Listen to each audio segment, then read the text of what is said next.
The Acali Raft Experiment was a grand but deeply misguided venture, dreamt up by a wildly incompetent scientist. Yet, oddly enough, it's also a strangely charming story. Santiago Terrazaga was an anthropologist obsessed with understanding human violence. In the 1970s, inspired by a study on monkeys, he became convinced that most aggression in that species came from competition for sex. Santiago wanted to see if this applied to humans too. He believed that if he could uncover the roots of human violence, he might also discover the secret to world peace. That was his vision. But let me pause here to tell you something about Santiago. Throughout this story, almost every decision he makes will leave you thinking, wow, what a bizarre and foolish man. And you'd be absolutely right. Santiago was a terrible scientist, and his experiment makes that painfully clear. In the 1970s, he devised the Acali Raft Expedition. His plan: put 10 people on a raft and let them drift across the Atlantic Ocean from Spain to Mexico for 101 days. The raft itself was nearly 40 feet long, big enough that space wouldn't be a serious problem. Food was pre-packaged and rationed for the whole journey.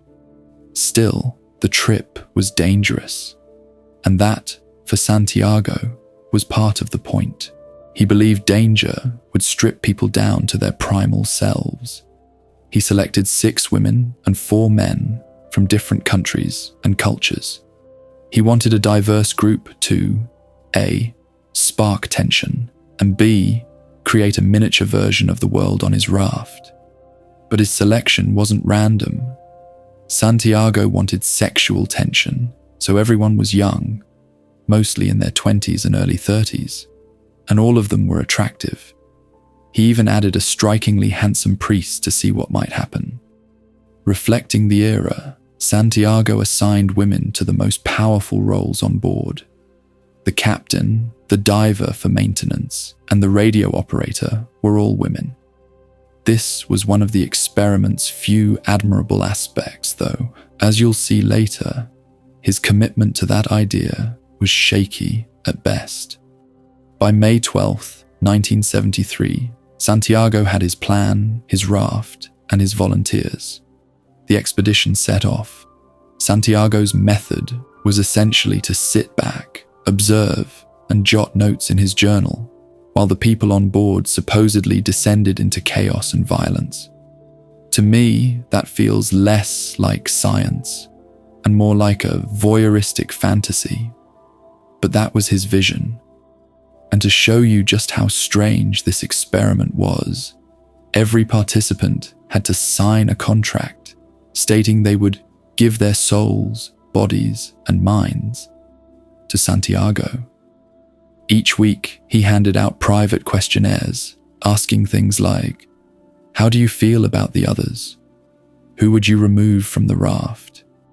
Who do you like most? Who would you most want to sleep with? What would drive you to violence? What might drive the others? Weird and invasive, but all supposedly for science. From the start, it was clear what Santiago wanted. He expected fights.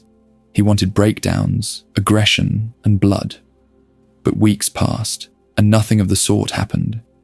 In fact, everyone on the raft started getting along. They were laughing, smiling, and playing games together.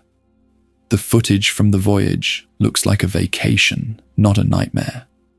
Santiago also hoped sexual encounters would create jealousy and conflict. Eventually, yes, some of the participants did hook up.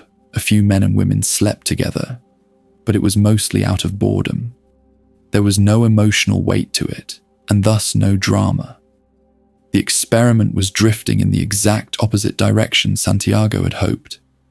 As the group grew friendlier, Santiago's questionnaires grew more extreme. How many times have you masturbated?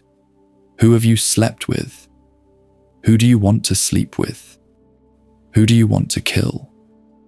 Not surprisingly, the more intrusive his questions became, the more the group began to dislike him. In fact, when asked, "Who do you dislike the most?" the most common answer on the raft became Santiago himself. One morning, a few of the passengers were fishing when someone pulled a small shark out of the water. They hauled it onto the deck, and the group buzzed with excitement. Reading Santiago's journal from that moment, you can see he believed this would finally spark the violence he'd been waiting for. He wrote that the group had bashed the shark's head with an axe and torn its flesh apart.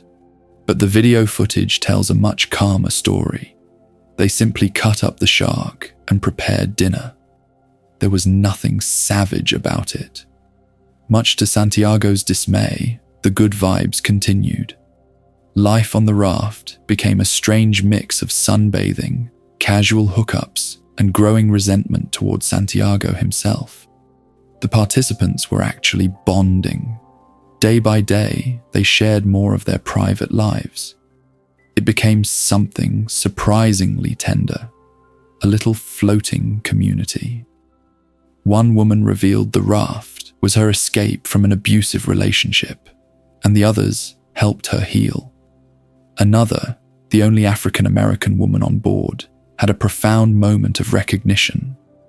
She realized her ancestors had likely crossed the Atlantic as enslaved people. That thought, she later said, made her more grateful for the opportunities she now had.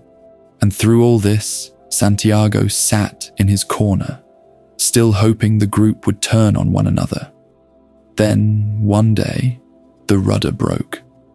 You'll remember Santiago had hired women for the key jobs on board. One of them, Savani Zanatti, was the designated diver, trained, capable, and ready to fix the rudder. But Santiago refused to let her go overboard, saying she couldn't dive because she was a woman. A bizarre move, considering he'd chosen her as diver because she was a woman. Savan was angry, but stepped back. Santiago then took her gear, which didn't fit him, and tried to do the repair himself. He didn't know how to work her equipment, his mask didn't seal properly, and he didn't know how to dive. He nearly drowned and surfaced with the rudder still broken. That night, after Santiago went to bed, Savain slipped into the water and fixed the rudder herself. When Santiago found out the next morning, he was furious. This moment was the turning point. From then on, he began openly manipulating his experiment. He called a meeting and scolded the group for being too friendly, accusing them of not taking the study seriously.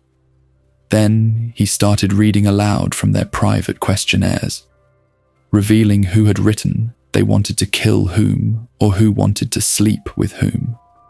It was a gross and clumsy attempt to sow chaos.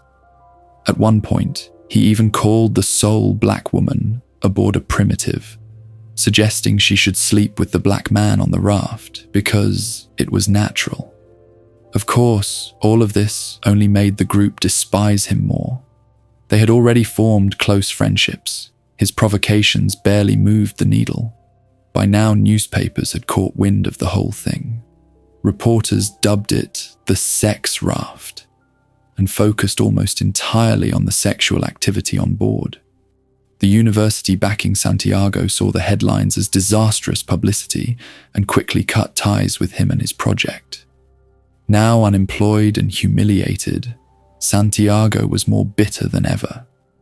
Then a tropical storm loomed as the raft drifted into the Caribbean. The raft's captain, a Swedish woman named Maria, was in charge of steering them through danger and keeping them on course. She decided they should head for a nearby island to shelter. Santiago objected, saying contact with civilization would ruin his study. But Maria refused to gamble lives for what was clearly a failing experiment. So Santiago simply stripped her of her captaincy and named himself captain. He ordered everyone into the cabin, locked the doors, and told them to ride out the storm. Luckily, the storm veered off, leaving only wind and rain. But from that point forward, Santiago was captain. By then, everyone on board hated him. They even briefly fantasized about killing him, planning how they might make it look like an accident. In the end, they decided against it. But the thought was there. Then one morning, a massive freighter appeared on the horizon, heading straight for the raft. It wasn't drifting past, it was on a direct collision course. If it didn't turn, the little raft would be crushed and everyone aboard would die. Santiago, now the self-appointed captain, panicked. He ran around shouting without a clue what to do.